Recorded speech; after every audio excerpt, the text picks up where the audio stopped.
Good day, folks. Everything new under the sun. As we look at the Ukraine war advancing, and we know Bible prophecy speaks about a war of Gog Magog, some significant battles in the last days in the Middle East and elsewhere, and in fact, the loss of peace on the earth, we could very well be heading towards the second seal. This peace being removed, the violence breaks out, and the sword and the red horse that are riding here. And what we see are significant losses by Russia since the start of the Ukraine war. And you have to ask, how much can they lose before they bring out the nuclear weapons? Now, this is actually an infographic from 2022.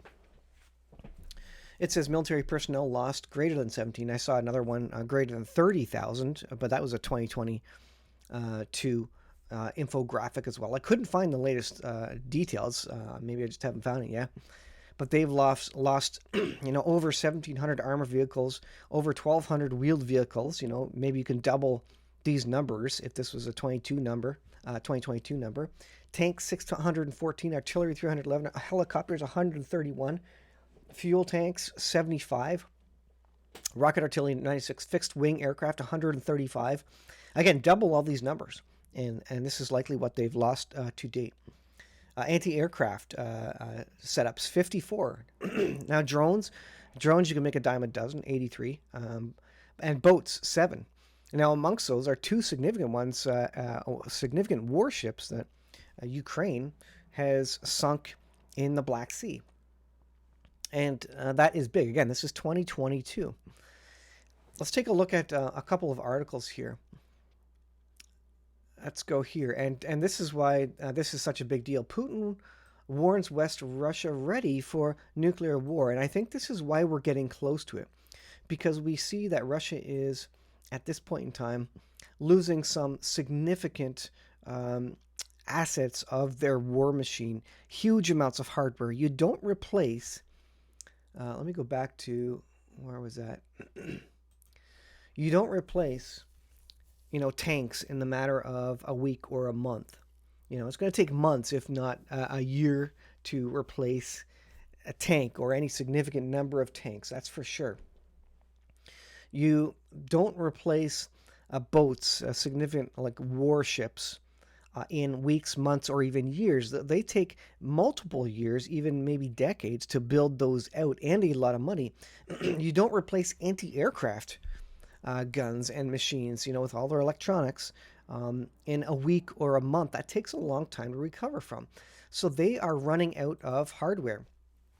And I think this is correct that, Putin is getting to the red line where he says, we've lost enough of our hardware. Let's take a look at that. This is a story from Zero Hedge. Another II-76 military transport plane goes down in Russia. Now, how many of these Ilyushin II-76, or I guess it's IL-76 military transport planes, how many of these transport planes do you think they have? These are multi-million-dollar, if not billion-dollar, military aircraft. 8 people on board, 7 passengers. There's another one. How many military airmen do they actually have to fly these planes? You lose a flight crew. That is significant. You don't have thousands of flight crews in your army. At least it's unlikely. And so you're losing these things, and you're losing huge percentages of your ability to fight a war. And when you're losing all these, this is the second massive transport plane. How many of these transport planes do they have? 10? Do they have 15? I doubt they have 100 or 200. Maybe you can Google that. Let me know in the comments. But you lose even one of them, and that's a big part. And so if they expect to go to war against NATO, they're losing all this hardware just in Ukraine, which means they're going to want to bring out nuclear weapons sooner than later. This is from 2022 as well. Russians have lost nearly 300 aircraft over Ukraine. So again, double that for now, whatever the number is now. This is I played this video in one of the last videos I did before about the unmanned drone boats that Ukraine is sending against Russian warships in the Black Sea there. This says a newly surfaced video shows armed Russians crews attempting to defend a landing ship from Ukrainian sea drones. So that's a big warship there. That's a big landing ship, whatever it's used for. But they sunk this ship. They actually sunk this, and it's part of the Black Sea Fleet. The video of the Ukrainian naval drone attack on the Black Sea Fleet Project 775 Rapuka class landing ship Caesar Kunikov last month was shared online. Now, this also comes after, a while after Ukraine sunk the Moskva. So this is the story of the Moskva. What's the date on this one? I think this is, this is in 2022 as well, where they sank a significant battleship. While Russia and Ukraine differed on the exact cause of the major explosion that sank the Russian battleship in the Black Sea Thursday, the incident was a massive blow to the Kremlin's pride and looked to undermine the country's naval operations in the region. This was apparently the flagship, the best, strongest ship that they had in their Black Sea Fleet, or amongst that, one of their battleships. Again, how many battleships do you think a country has? They may have 10 or 20, but they certainly don't have 50 or 100. Again, you lose one of them, you lose that crew of possibly hundreds or thousands of crewmen on that. Maybe they were rescued, maybe not. And that is a massive blow. Russia can't continue to lose massive warships, battleships, landing ships, crews, massive aviation, airplanes, and these sorts of things. Before they get into, what everyone understands is the real battle between Russia and NATO. So you got to look at this and say, what is going to be their red line? How many things can they lose before they decide to go nuclear? And the latest news is that Putin, at least himself, he deems that they are ready to go. It says, apart from Joe Biden, there are enough other experts in the sphere of Russian-American relations and the strategic restraint. So I don't think that everything is going to go head on here, but we are ready for it, Putin said in an interview with Russia. Now, this particular article this is March 13th, 2024, on Zero Hedge. Putin said further of Washington that it too is developing its strategic forces. This doesn't mean that it's ready to launch nuclear war tomorrow. He says they are now setting tasks to increase the modernity. They have a corresponding plan. We know about it too. They are developing all their components. So are we, says Putin. Weapons exist in order to use them. We have our own principles. So, and I've told you this before, that the Russian doctrine is that they knew if they ever went to battle with NATO, they knew they would never be able to battle NATO with conventional weapons. It's just an unwinnable war against the number of countries and supplies that would be coming against Russia in that battle. Russia has always designed their doctrine around nuclear weapons, and the fact that the nuclear weapons would be able to defeat NATO. And they've planned on that. They've planned on having more. They've planned on deploying that. And whatever the red line is, they're waiting patiently for it. Remember the massive pipelines that were blown up. Think of all the cyber attacks that are going on. Even in Russia, there's attacks on oil pipelines.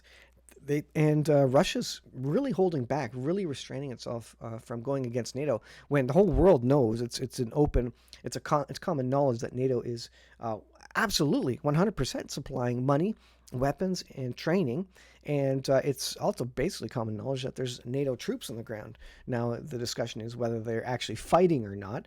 But I think you can agree that NATO is involved in Ukraine against Russia, and therefore, NATO could legitimately be seen as participating, combatants in that.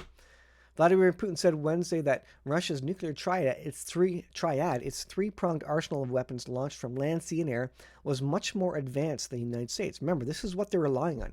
This is the end game for them. They know they will not win the conventional war. Our triad, the nuclear triad, it is more modern than any other triad. Only we, any Americans, actually have such triads. And we have much more advanced here. Remember, Russia has supersonic weapons. They've been using them for a while. Whereas the United States, apparently the United States doesn't have any valid working supersonic or hypersonic weapons at this point. Supersonic, obviously, but not hypersonic. And so Russia is well advanced in that category, and they have nuclear tipped hypersonic missiles or the capability to do so. So Russia is ready for nuclear war. I think we're getting close to that. And this is why we look at this, if this is correct, we would expect news like this. If indeed the first seal has dropped and that was the pandemic, and the second seal is great war breaking out all around the world, it would make sense that Putin then is saying right now that they are ready for nuclear war. Does the Bible describe in any reference in the Bible, is there any description of what seems to be the result of fallout or a nuclear weapon? There are several spots in the Bible, in Zechariah, even in Matthew and Luke, about what appears to be, what sounds like, what could be described as maybe the exchange of nuclear weapons. I've done several videos. I think there's 4 or 5 different locations where you could look at what's described there and say, you know what, that's describing a nuclear weapon. They just didn't know what it was at the time it was being written. So is the second seal upon us, folks? It's interesting. You need to keep your eyes peeled, folks, because we don't know how this is going to roll out. No prophecy teacher does. And that's why you need to continue to change your understanding and keep watching the news and keep looking up for the return of the Lord, because we're told to look up, to understand the times and the seasons that we're in, so that we're not caught off guard, as as the homeowner when the thief in the night comes. We are not to be caught off guard. And that refers to the coming of Jesus to take us out. But again, you could look at it as related to the unbeliever who is caught off guard by all this. They don't recognize that it's coming. That's what I'm trying to do. I'm saying, look, the Lord is coming. It looks like there's a lot of these things that are happening as described in the Bible. Is it that? Could very well be. Maybe it's not for another 100 years, but boy, I think everybody understands that there's some worldwide significant things happening right now. We're entering into a time period of war that will be written in the history books if we get past it as a significant time of buildup of war and economic collapse and worldwide catastrophe. So you need to be prepared. I'll leave it there, guys. Thanks for watching. We'll see you in the next video.